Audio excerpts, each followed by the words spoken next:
Hi, I'm Angela from Wigan and I won £30,000. Winning the money enabled me to treat my children, which I've not been able to do for a while. And if I can win, anyone can win. For another chance to win £36,000 in tax-free cash, text CASH to 63232. One entry costs £2 plus one standard network rate message. Or text BONUS to 63232. 5 entries cost £5 plus one standard network rate message. You can enter online at gbnews.com/win. Entries start from just £2. Or post your name and number to GB08 PO Box 8690 Derby DE1 9TT. UK only. Entrance must be 18 or over. Lines close 5 p.m. this Friday. Please check the closing time if listening or watching on demand. Good luck. This is Britain's Newsroom, where your voice matters. It's just astonishing. With expert analysis and honest opinion, we don't just keep you informed. We bring you unique perspectives you won't see anywhere else. Can't argue with any of that. When the news happens, it happens here. On Britain's Newsroom, weekdays from 9:30 a.m. Only on GB News. Every Saturday, 10 till 12, we'll bring you all of the news that you need to know. We'll also remind you that there is so much to smile about. It's my favourite time of the week. I get to relax, enjoy some light-hearted stories, and let Ellie teach me about fashion too. That's Saturday Morning Live, every Saturday, 10 till 12. Only on GB News, Britain's news channel. Join me, Nana Akwe, for an informative, interactive news programme with a difference. It's fun. No, he didn't say that, though. I'm so surprised. I think there's an element of truth to that. Join me from 3 p.m. every weekend, only on GB News, Britain's news channel.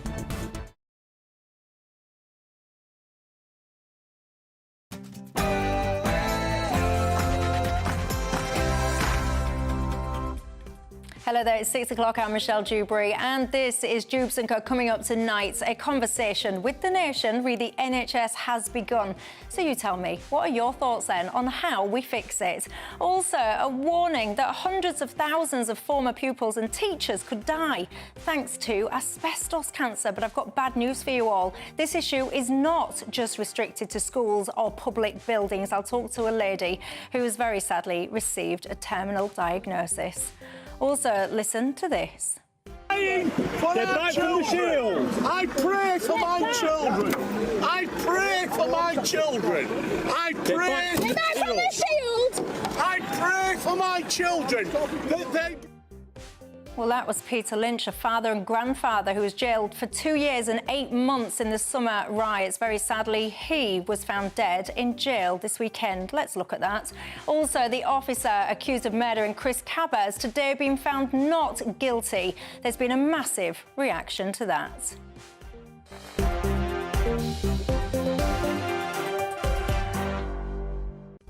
And look who's keeping me company till 7 o'clock tonight. My panel, Ben Habib, the former Deputy Leader of Reform UK, and Scarlett Maguire, the former Labour advisor. But before we get stuck in, let's cross live for the 6 o'clock news headlines.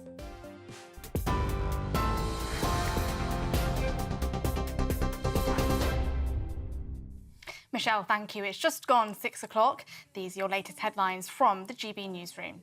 This afternoon, Metropolitan Police Firearms Officer Martin Blake has been cleared of the murder of Chris Kaba, who was fatally shot in South East London on the 5th of September 2022. Mr Blake, who is 40, stood trial at the Old Bailey after shooting the 24-year-old through the front windscreen of a car. The car had been used as a getaway vehicle in a shooting the previous evening and was hemmed in by police cars after an officer recognised its registration number. Mr Kaba drove backwards and forwards, trying to ram his way free. Mr Blake told jurors he believed one of his colleagues was about to die, and so he opened fire to stop the car. Mr Kaba's family said in a statement a short time ago, "Today we are devastated. The not guilty verdict leaves us with a deep pain of injustice, adding to the unbearable sorrow we have felt since Chris was killed." Commissioner of the Metropolitan Police, Sir Mark Rowley, said this in a statement a short time ago. Over the past 2 years, Sergeant Blake has paid a huge personal and professional sacrifice. And this has been an incredibly difficult time for him and his family, and he has acted with professionalism and dignity throughout. This case has had an enormous impact on many. Chris Kaba's family and friends continue to grieve the loss of a loved one, and today will be enormously difficult for them. Elsewhere, the Health Secretary has said this is a once-in-a-generation opportunity to have a debate on the long-term future of the NHS. Speaking to GB News' Catherine Forster, Wes Streeting said that a national conversation about the health service can put the focus back on community care. Mr Streeting said that he wants the NHS to become a neighbourhood health service as much as it is a national health service. Speaking in Parliament this afternoon, the Home Secretary has vowed to end hotel use by clearing the backlog of Home Office decisions on asylum claims. Yvette Cooper said that the government had inherited an asylum backlog that was increasing. She vowed to fix asylum decision-making processes in order to clear the backlog and end hotel use. The Home Secretary also said that agreements to stop small boats reaching the English Channel before migrants board would not be possible without international law. A 25-year-old woman has pleaded guilty to assault after throwing a milkshake at Reform UK leader Nigel Farage during the general election campaign. Victoria Thomas Bowen appeared in court this morning, charged with assault by beating and criminal damage. Mr Farage, now Clacton MP, was doused as he left the Moon and Starfish Wetherspoon pub in the Essex seaside town on June the 4th. He'd earlier addressed supporters at a rally during the election campaign. Those are your latest GB News headlines for now. I'm Katie Bowen. Let's go back to Michelle. For the very latest GB News direct to your smartphone, sign up to News Alerts by scanning the QR code or go to gbnews.com/alerts.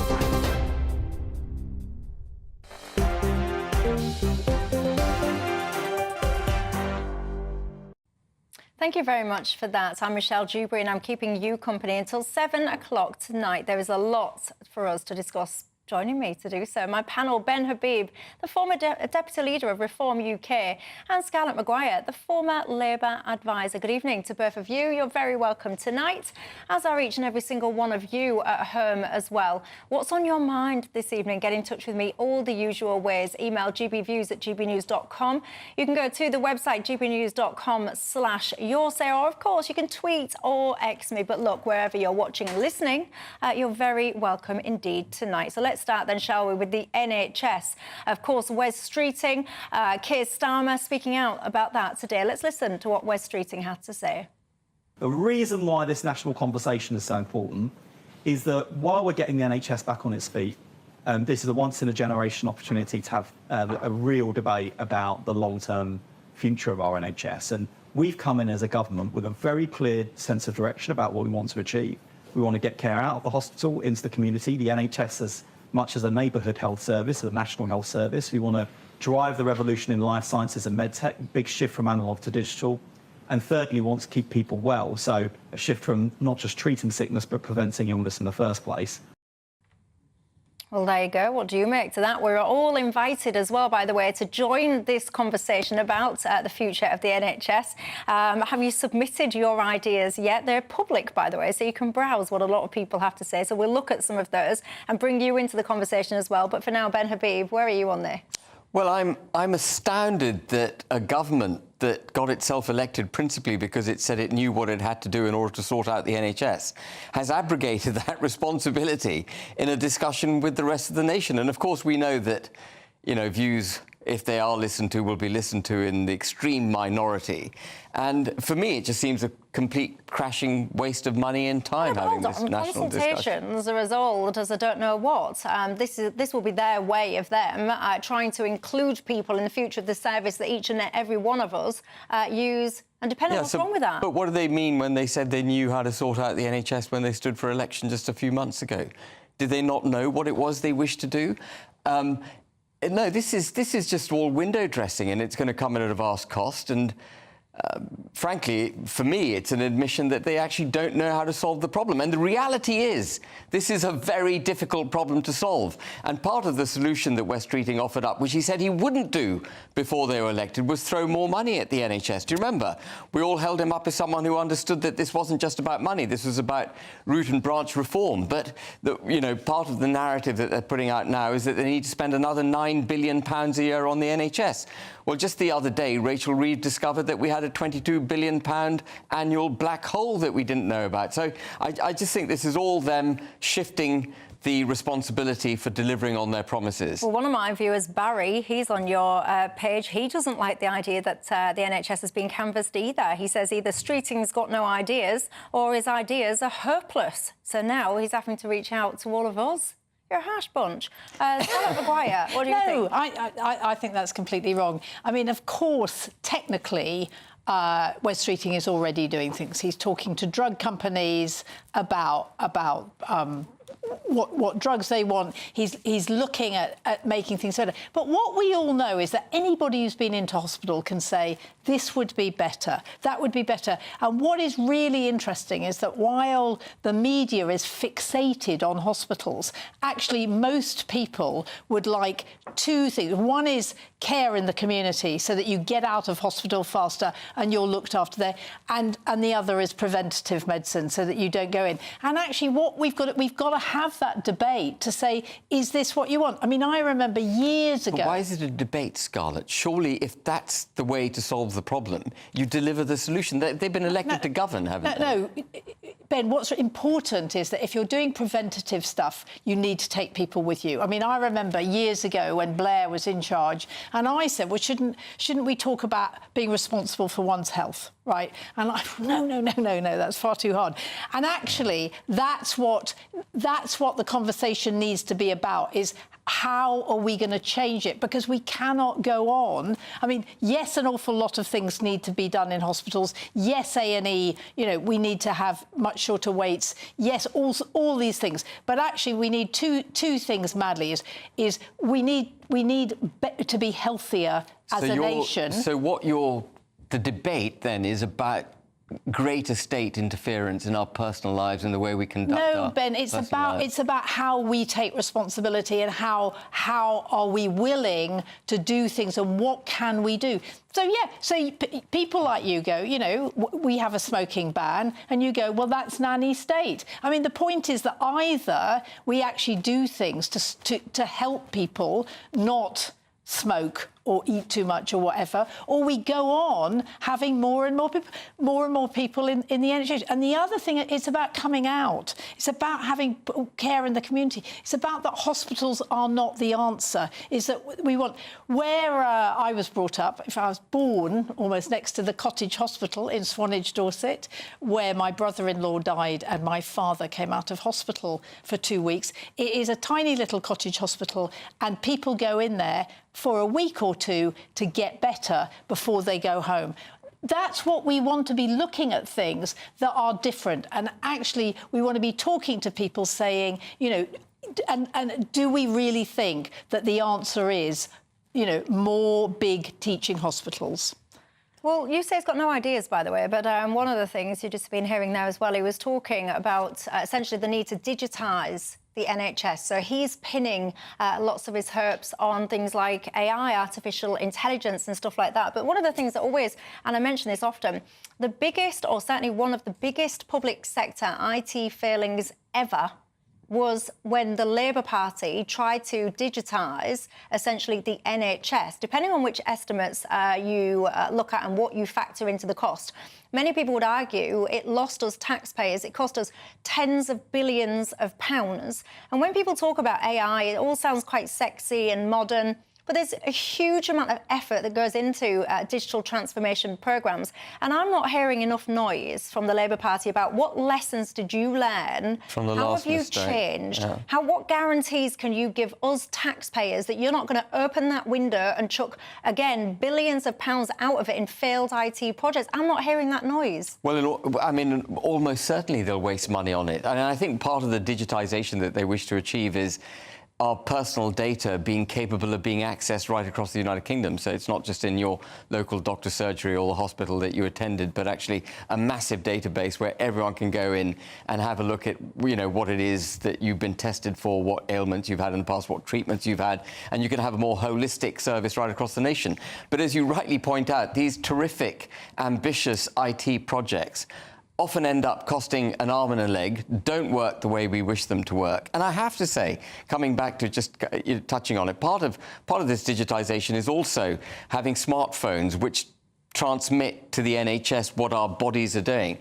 And it just fills me with dread. You know, the Labour Party has got form for wanting to interfere in our private lives, to keep an eye on what the hell it is that we're up to. They were coming up with apps about the number of veggies that we should be eating. And I don't want that level of state interference in my life. I want to be able to go about my business free of the state. I didn't download the NHS app during the COVID thing, and I'm not going to wear a smartphone for the NHS. It's not about to start now. Let me ask you this, though, Scarlett.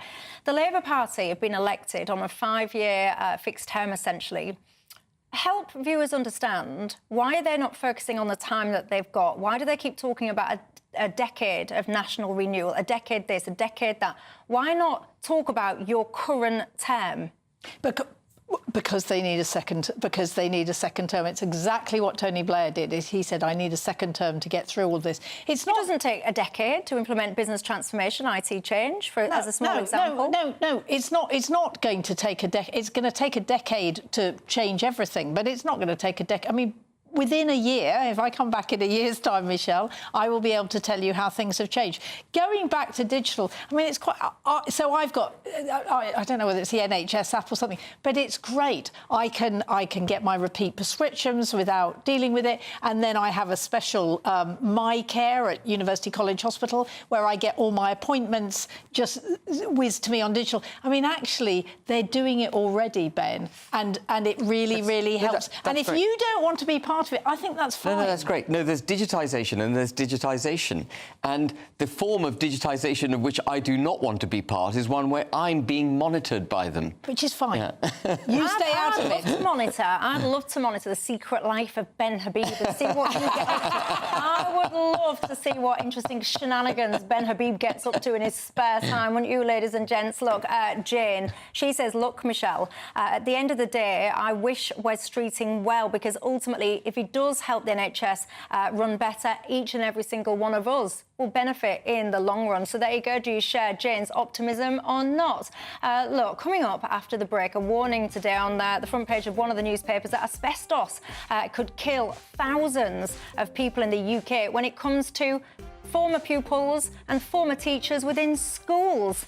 But very sad news for you all, though, because this issue is not just restricted to public buildings and school. After the break, I'll speak to a campaigner and a victim of asbestos cancer. I'll see you in 2.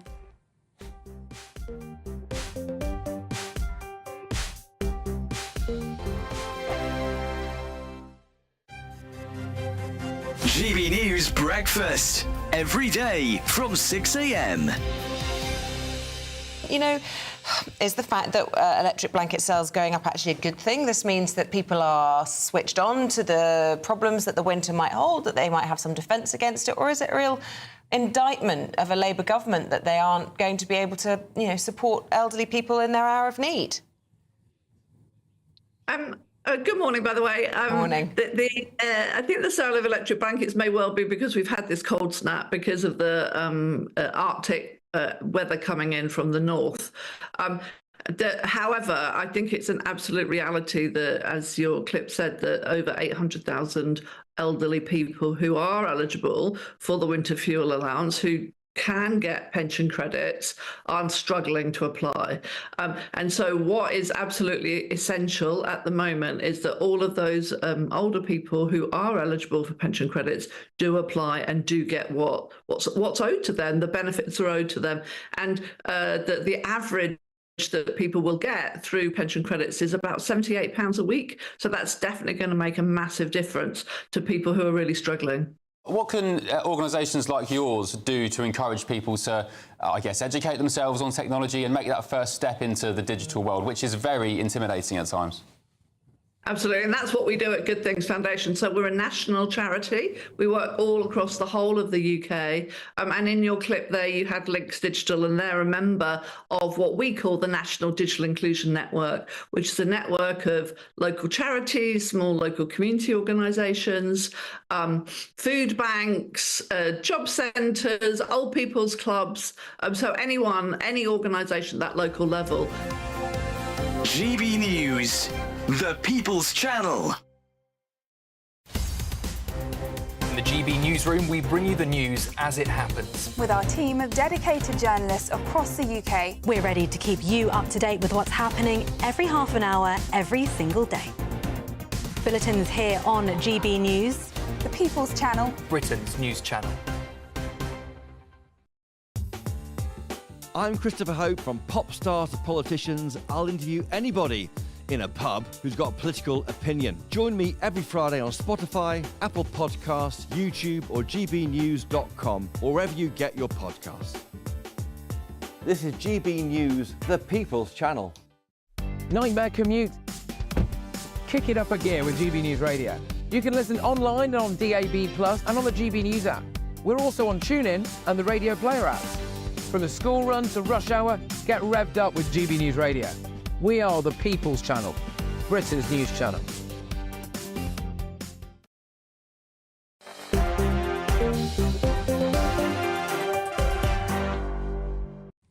Hello there, I'm Michelle Dewberry and I'm with you till 7 o'clock tonight. Ben Habib remains alongside me, as does Scarlett Maguire. Lots of you guys are getting in touch. I'm interested, this whole notion about digitising the NHS, is this for you? It's certainly not for Ben Habib, but do you think, would you be willing to hand over your data, essentially, more and more to the NHS if it helped with your healthcare in the long run? But do you trust governments to deliver that or not? Tell me. I'm interested in your thoughts on that. But look, I caught my eye today, the front page of the Daily Mail. It was warning that there will be a tsunami of deaths, essentially. Hundreds of thousands of people could potentially die, they say, former pupils and teachers in schools. This is all to do with asbestos and exposure that many, many people have. I've got to tell you that it stopped me in my tracks, this front page, because I can tell you now, and it's very unfortunate, it doesn't just affect public buildings, whether that's schools or whatever. The issue is much broader than that, but unfortunately it's very, well, it's highly misunderstood, if it's even understood at all. Joining me now is a lady who has had a very terrible cancer diagnosis, asbestos cancer diagnosis, a terminal one to be precise. She was told she would have essentially 9 months left to live, the worst case scenario, and she joins me now, Sue Farrell. She's the asbestos cancer victim and campaigner. I've also got to tell everyone, Sue, you have the, I don't know if it's the unfortunate privilege or what, of being my cousin. So this is something that has affected our family. Tell viewers your story, if you will. Hi, thanks, Michelle. So I was diagnosed with mesothelioma 2 years ago. I was told it's terminal lung cancer caused by asbestos exposure, something which I didn't think I'd ever gone through. I was told I'd probably have about 9 to 12 months to live. So my diagnosis came after 6 months of investigations, being treated for post-COVID infections. I was coughing, breathless, I had fluid on the lung, which was drained 3 times, all classic symptoms of mesothelioma, as I know now. When I asked why it had taken so long to diagnose, despite these classic symptoms, I was told by my consultant that they weren't looking for it with me. I was a 56-year-old female in previous good health, and I didn't fit the demographic. So asbestos was banned in 1999, but it still fills our schools and hospitals, our leisure centres and our shopping centres. As these buildings deteriorate, the risk of asbestos exposure will increase. It's the scourge of modern society. It's a national scandal. And we've all been hoodwinked into thinking that because it's banned, it's safe. I had a career in pharmacy for 25 years. My exposure came from just going to work in a high street pharmacy. For decades, government policy has been to leave it in situ, box it off, paint it over until it's too late. We need a central register of where the asbestos is, and then a programme to remove it. That's one of the things I was about to ask you, because the thing that strikes me about your story is, of course, you campaign to raise awareness now, Sue. And, you know, we've been talking and, you know, I know you just told me earlier about someone that was in their 20s that died.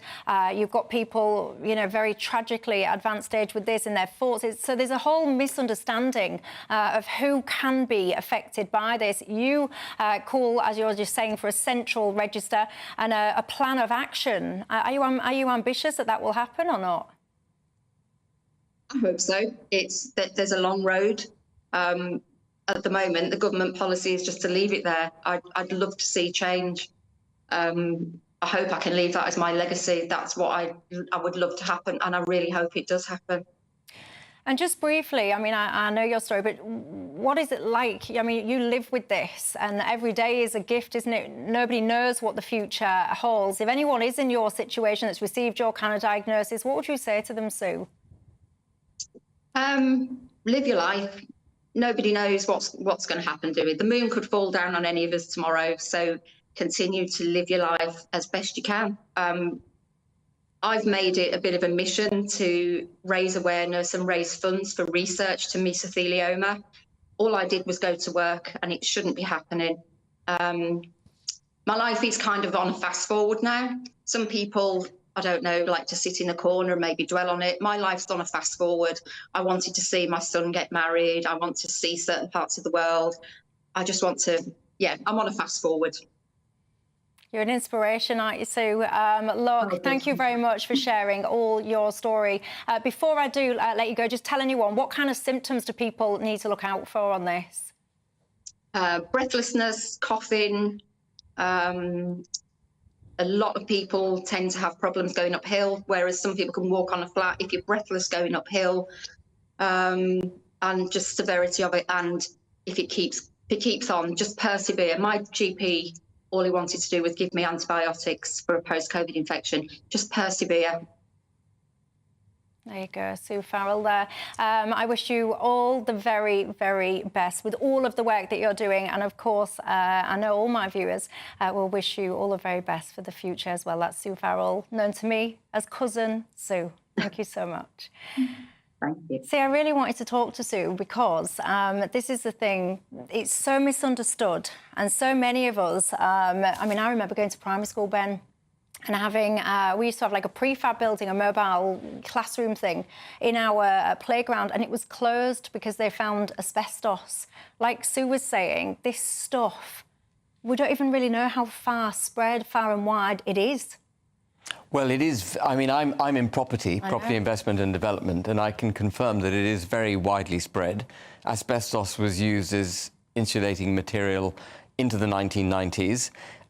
You know, as a standard insulating material, and the received wisdom has been, as Sue said, that as long as it's covered up, it's, you know, behind a wall or painted over or whatever, and it's not disturbed, then you should be all right. And we've all laboured under that. And I was horrified, actually, when I read your article that you sent to me this morning on it, because I had no idea that actually the preventative action that we've been taking all my career since 1994 apparently doesn't work. It is.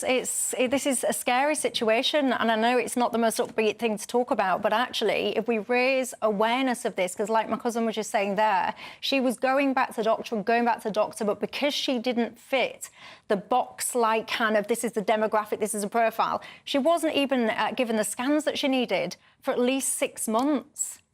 I know. I mean, exactly. That happened to my brother-in-law, who kept going back to the doctor with a cough. And finally, actually, he went private and had a scan and was told that he had terminal lung cancer. It happens far, far too much. About the asbestos, I mean, what's so shocking is that we've known for decades that it's dangerous. Like Ben, I thought that it was OK if it... But why were people still building with asbestos in the 90s? I know. This is the thing, and one of my viewers has got in touch saying, Michelle, surely the asbestos would have needed to be disturbed and breathed in for it to give you cancer. You see, I've got to say that this whole notion about it needing to be disturbed, apparently that has been disproved now, and this is what I'm saying. There is so much a lack of understanding about this issue, but look, very important topic, and I'm really pleased that we've had the opportunity to discuss it. So much I need to talk to you about after the break. A grandfather now that was jailed for rioting, he has died in prison. What on earth do you make to all of this? I would argue you probably shouldn't have even been in there in the first place. I'll see you in 2. Evening. It's time for your latest weather update from the Met Office here on GB News. Bit of a mishmash tomorrow. We'll see clouds slipping south and some sunny spells, particularly across more northern areas, and just a few scattered showers. Storm Ashley has cleared away, but we've got a couple of other sets of weather fronts draped across the UK. The one across the southeast has been making for some damp weather across Kent. That is now clearing away through this evening. The other one, though, will continue to bring cloud and showery rain across Scotland and Northern Ireland this evening, spreading by dawn into parts of northern England and Wales, and we could see the rain pepping up a little bit as it does so. Either side, most places dry, clear spells, but it could turn a bit foggy across the southeast for a time. That might still be around first thing tomorrow, and in this cloudier zone there'll be some mist and low cloud also. Although we'll see clearer skies following across Scotland, there will still be showers tomorrow across the Highlands and particularly on the west coast of Scotland throughout the morning. They'll steadily peter out by the afternoon. For much of Northern Ireland, dry and bright start, but there's this zone of cloud and outbreaks of rain making for a dull, damp start over the Pennines, down through Manchester, much of Wales, and a few showers across southwest England too. East Anglia in the southeast should see some sunshine, providing that fog clears. It may take a while to clear, and then the cloud will gradually spill in, but the rain kind of fizzles out as it does so. Just one or two light showers as we see things clouding over across the Midlands and the southeast. The showers easing across northwest Scotland, so actually in many places dry and bright come the afternoon. The wind's fairly light as well. Feeling pleasant in the October sunshine with temperatures in the mid or even high teens. Wednesday's a similar story. Fog is likely to be a bit of an issue for the morning rush hour. One or two light showers in the south, some drizzly rain in the northwest, but many places fine, and we'll see some spells of sunshine developing over eastern England. Quite breezy in the west, but out the breeze in the sunshine, feeling pleasant in the east with temperatures 16 or 17. The latest GB News travel. Good evening, I'm Johnny Ratner. Well, big problems, I'm afraid, do continue on the M6 in Cheshire this evening on the northbound entry slip road. A lane is closed, junction 20 onto the M56. That is where a lorry has broken down tonight. Meanwhile, in Lancashire to the east of Accrington, the A56 blocked in Huncote and the Rising Bridge roundabout for accident investigation work alongside emergency repairs after a lorry drove into the central reservation. After a lorry caught fire last night on the Kent-Surrey stretch of the M25, the motorway is closed clockwise from the M26 to Godstone. Emergency repair works are underway, also closing the M26 westbound approaching the M25, and it's really slow out of Kent into Essex on the anti-clockwise M25. The right-hand Dartford Tunnel is closed for emergency repairs. London Overground suffering severe delays, New Cross Gate to Crystal Palace following a 40 train on Oak Park. That's the latest. You can stay up to date throughout the day by visiting our website, gbnews.com.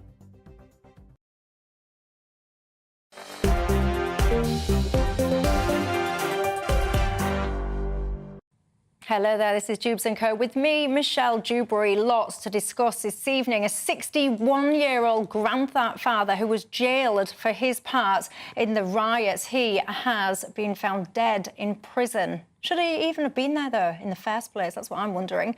And also, get this, right? 1,000 people set to be freed from prison early tomorrow. What on earth is going on in our society? Also, the Met officer who was accused of killing Chris Kaba has been acquitted of murder. Is that the right outcome or not? You can tell me. I've got Ben Habib and Scarlett Maguire keeping me company to get into all of that. Welcome back, everybody. Now, let's talk, shall we, about this story. I know that it's caught the attention of many of you at home. I'm speaking, of course, about the father and grandfather, Peter Lynch. In a second, I'll play you a clip of him. He was, of course, sentenced for his part in the riots. In fact, let's look at some of his part in these riots. Listen. Praying for our children. I pray for my children. I pray for my children. I pray for the shield. I pray for my children that they. I mean, I've got to say, Peter Lynch was found dead in prison at the weekend. Reports suggest that he took his own life. We do need to wait for the official investigations to conclude that as an outcome.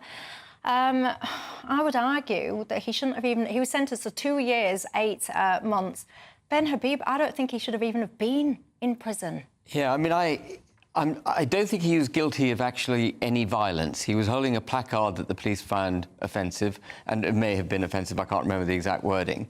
And he was obviously beseeching the police to or, you know, he was making a public demonstration to reduce the amount of illegal migrants entering the country, effectively. And he's ended up in jail for 2 years and 8 months, and it was clearly something that he, well, assuming he did take his life, something he couldn't live with. And, you know, when you put that into the context of known violent, repeated criminals having repeatedly beaten their wives, assaulted other people, being released early at the same time as this chap was convicted and sadly died in jail, you know, you just know you've got a criminal justice system that isn't working.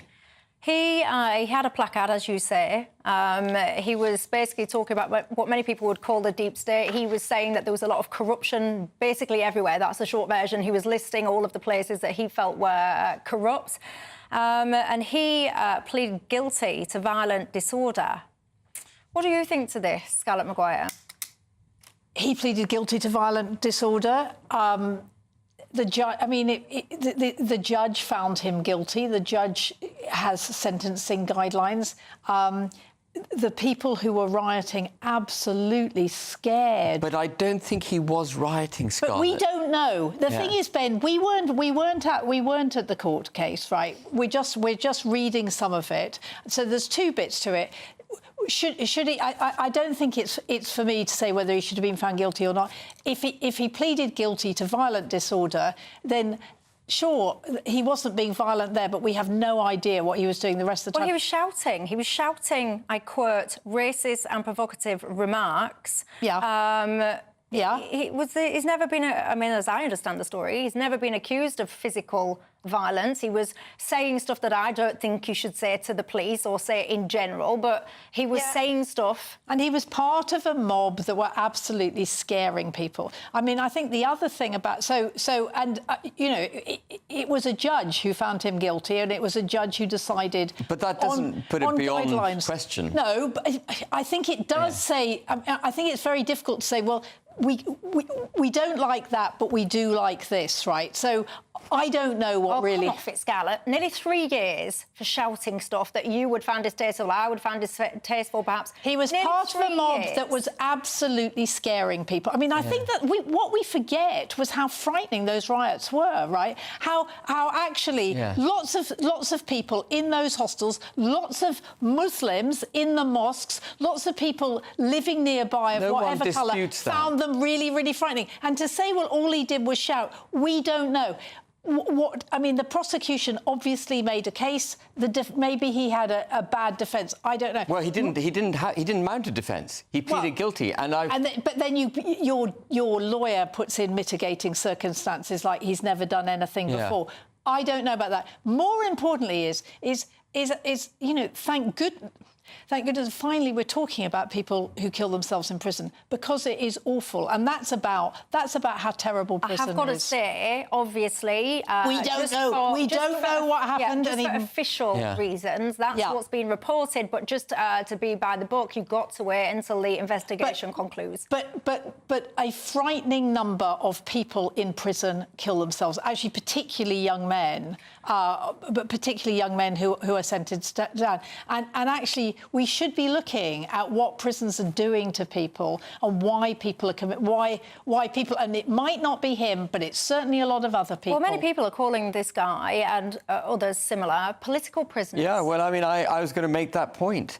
And you have to look at the context in which this man was charged and convicted. And the context was a prime minister, without any facts at his disposal, getting up and saying these are far-right rioters, and they will be charged, they will be apprehended, they will be charged, they will be held, and they will be convicted.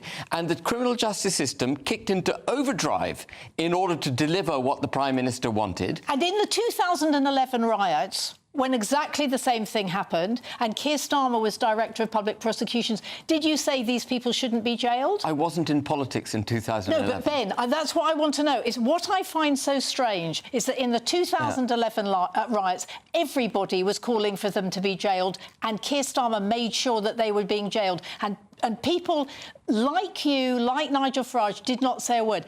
All of a sudden now, in these riots, right? Yeah, but it was completely... There are no differences. No, absolutely there are differences. The Prime Minister got up and he said these people are all far right. How does he know their political disposition?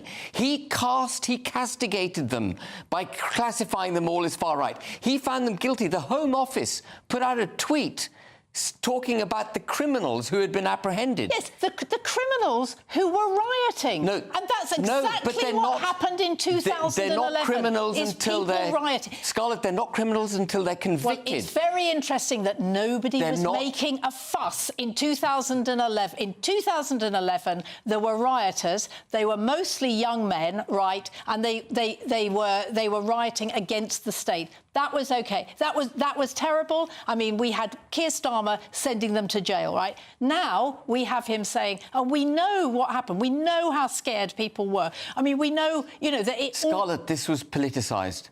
The entire criminal justice system. And 2011 wasn't justified. I can't comment on 2011. I know very little about it. But I watched this unfold, and I was horrified by the Prime Minister's reaction.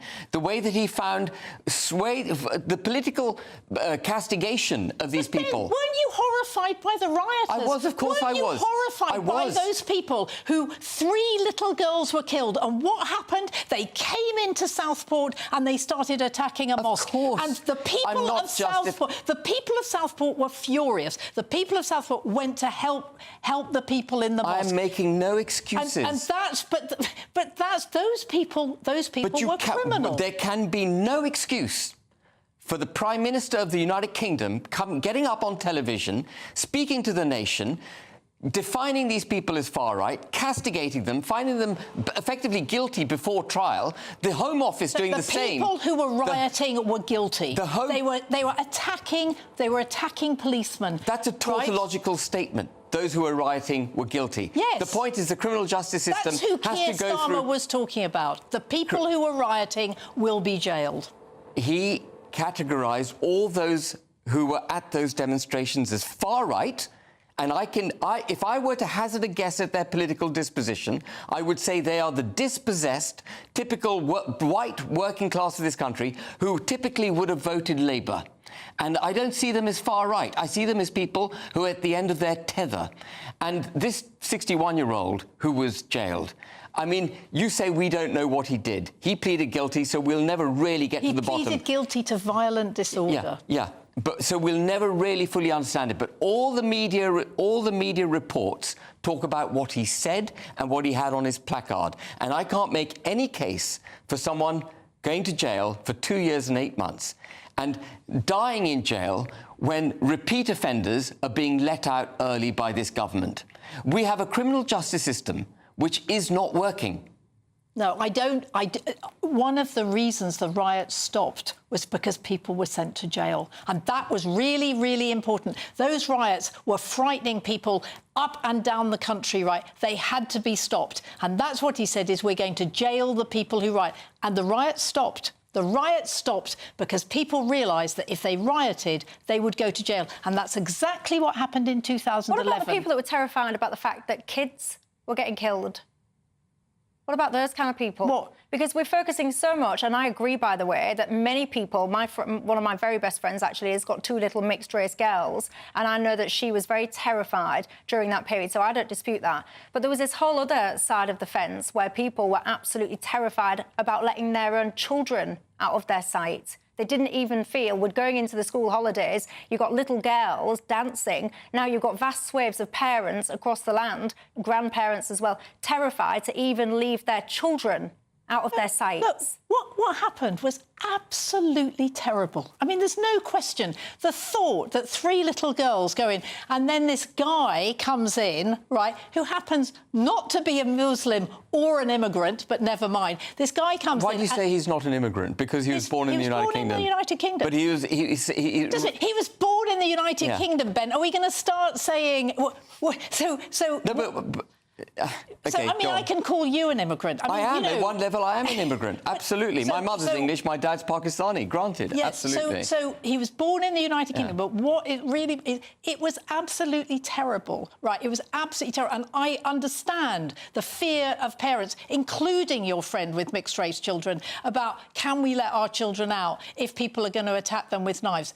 That isn't an excuse for taking it out on Muslims and immigrants. No one's drawing the analogy. The point Michelle was making, if I may defend Michelle, is that there is a whole swathe of people in this country who are rightly concerned about nearly 1 million illegal migrants in the United Kingdom, about whom we know nothing, resident in amongst us, and our positions are not being protected by the government.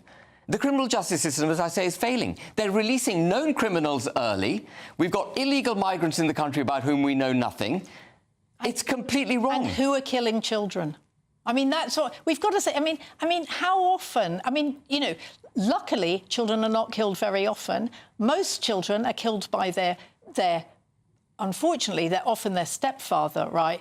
And most children are killed in the home. That's what's so terrible. That's what we should be talking about. Very, very few children go out there. And what happened to those girls? What happened to those girls was absolutely appalling. A government's first job is to protect its people. And I'm afraid by not enforcing our borders, our successive British governments have let down the British people. And I find that an uncivilised approach by our governance. What do you think? At home, you will have very strong opinions on that. I'm absolutely confident of that. Get in touch with me all the usual ways. Another story that's had quite the reaction, I've got to tell you today, the Metropolitan Police marksman, Martin Blake, he has been cleared of the murder of Chris Kaba. Your thoughts? See you in 2.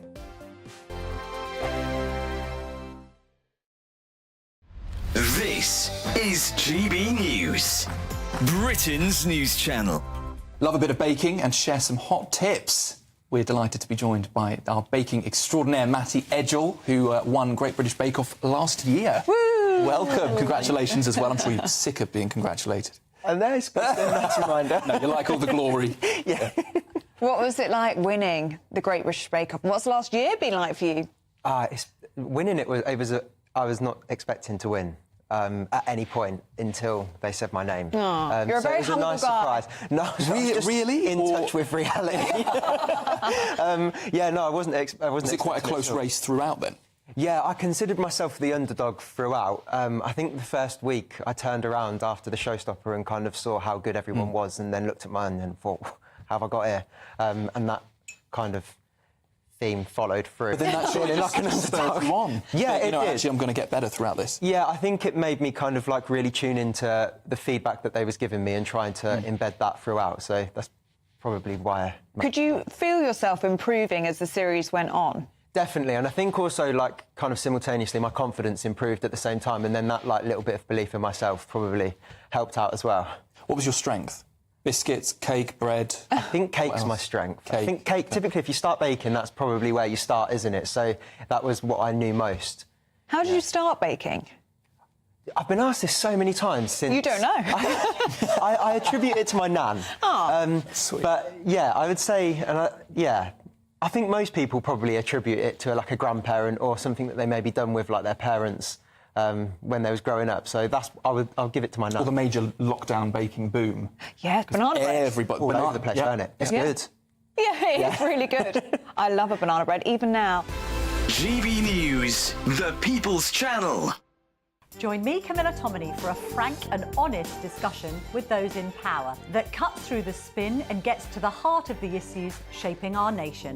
You haven't confirmed that you want to stand as leader, but you haven't ruled it out either. This report basically says that he's not fit to stand trial. Is he indecisive?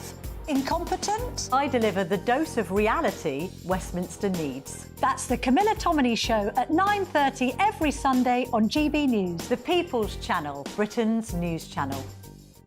Why go out on a Friday night when Friday night comes straight to your home? Talking about. Join me and my A-team of top pundits. Chemistry, Tonight is electric.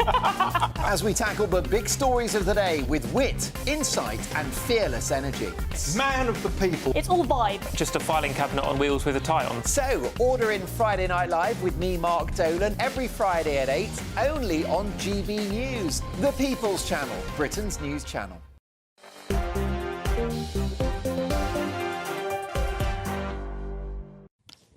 Hi there, I'm Michelle Dewberry with you till 7. Ben Habib and Scarlett Maguire remain alongside me. Lots of you getting in touch with me and sharing your stories about asbestos cancer and the way it's touched your life. There's so many of you getting in touch with me, sharing your stories. My thoughts are with each and every one of you. Look, another story that's got a lot of people talking today, the Metropolitan Police marksman, Martin Blake. He has been cleared of the murder of Chris Kaba. I mean, many people will be familiar by now with this story, but just in case you're not, he was fatally shot in Streatham, which is south east London, basically. This is back in 2022.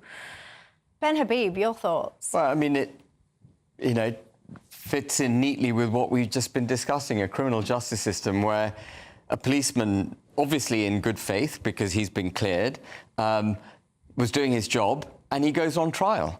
And we've got this with the military. We've got this with the police. When they try to do their jobs, they're somehow held to this ridiculously high... I'm not in any way suggesting that they should use their firearms without due care and all the training that they've had, but they have had an enormous amount of training. It was a single shot that he took, and he had to go through 2 years of hell. And I don't know the circumstances of the case, but I am pleased for him personally and his family that he's been found not guilty. But what kind of message is that to the rest of the police? They're all going to be petrified discharging their obligations because they'll be fearful of being put on trial if they go too far. We've really got to get a grip of where we are in this country. And the criminal justice system, just to remind people of something that should be patently obvious, should be blind to the background of the people that it is prosecuting or taking to task, and justice should be applied in the same way. That is it. That's how it used to be. And I'm afraid it has become politicised, and those who are meant to be enforcing the law seem to have a much heavier burden than those who are breaking the law. I think it's really important that when the police shoot somebody and kill them, that it's investigated. I think that makes for a much, much better police force, actually. But not through the courts, Scarlett. No, hold on. Unlike America, right? Unlike America, where an awful lot of people get shot dead by policemen, right? I mean, it is very, very dangerous. In this particular case, an unarmed man was shot dead. Therefore, it had to be investigated. And when it was investigated, they decided to prosecute, right? They decided that... And then a jury found him guilty, which that is what justice is about. And yes, it was hell for him. And yes, as the Commissioner of the Met Police says, it's been a terrible, terrible time for Chris Kaba's family, who feel that he was shot wrongly, right? And there's going to be no nice outcome. But I am much happier living in a country where I feel that the police are accountable rather than a country where they're not. So, by the way, not all our police officers carry guns like they do in America. Very few. They have very specialist and in-depth, broad training in how to handle their firearms. And we've got to decide whether we are going to protect those who protect us, including members of the military, by the way, who are habitually also held to a higher yardstick than those who are, attacking this country. And we just got to decide which side we're on. And, unless we're on the side of law and order, and unless we're on the side of protecting the country and those who are prepared to die protecting us, unless we're on their side, we're going to find fewer and fewer people who are prepared to do that job. I've got to say, by the way, I think you just said that the jury found him guilty. Yeah, not sorry, not guilty. Sorry, that was a slip of the tongue. The jury found him not guilty. The jury found him not guilty. Yeah, let me just ask you this: do you think he should have been named, the officer? I can't remember at what stage he was named. Once it goes to trial, I think it is public information. I suppose you could have a secret trial. So you don't think there's, because many people would argue that given the role that he did and all the rest of it, there was, of course, a reason for prolonged anonymity. Yeah, because he could become a target himself. Until whether guilty or not. What do you think to that? I think it's important that he was named. I think that he wasn't named for a long time. He was named in January, and when the court case first came up, when he was arraigned or something. I think it's really important that, in particular, the Metropolitan Police, frankly, are seen to be acting in good faith. I mean, it is absolutely terrible how many members of the Metropolitan Police are done for rape, for sexual assault. Yeah, but this man discharged his firearm in the line of duty. Yeah, but I think what we need in London is to feel better about policemen, right? Is that we've got a real problem with the Metropolitan Police, and that's why. Well, the problem we've got is they're not doing their jobs because they are doing their. Knife crime is up 70% over the last 10 years. 70% in London. They are doing their job, actually. They are doing their job as well as possible, right? It is a tough job. And one of the problems is there aren't enough police on the beat, actually. That's why knife crime is up, is that if you have more policemen, you have better neighbourhoods. You don't think that lenient sentencing, taking into account the socio and economic background of those who are being sentenced and then releasing them early, allowing weed to be smoked liberally across the country, allowing illegal migration in, allowing multiplicity of barbershops that are money laundering drug money. You don't think any of this has a bearing on the explosion of... You were talking about knife crime. Yeah, absolutely, on knife crime. All of it has a bearing on knife crime. No. The real reason there's a problem with knife crime is there are not enough police on the beat. Is that what we need far, far more and better neighbourhood policing. No, I disagree. Policing is a confidence trick. Criminals need to know and believe that they will be caught, apprehended, sent to jail and held in jail. And that Pandora's box is open. Criminals don't believe it anymore. They think they can get away with it. No, that's completely wrong. This is why I'm asking for more policemen. I'm asking for more policemen so that people... You can never have enough policemen. What we've got to do is have... I thought we weren't even allowed to say policemen. Sorry, anymore. Officers. Officers. We need more officers. Cool, blimey. We need more neighbourhood officers. Look, that one really has got you talking. I'm sure more details will come out of that as the days progress. But for now, thank you, both of you, for your time. Thank you to each and every one of you at home. Have a good night. I'll see you tomorrow night.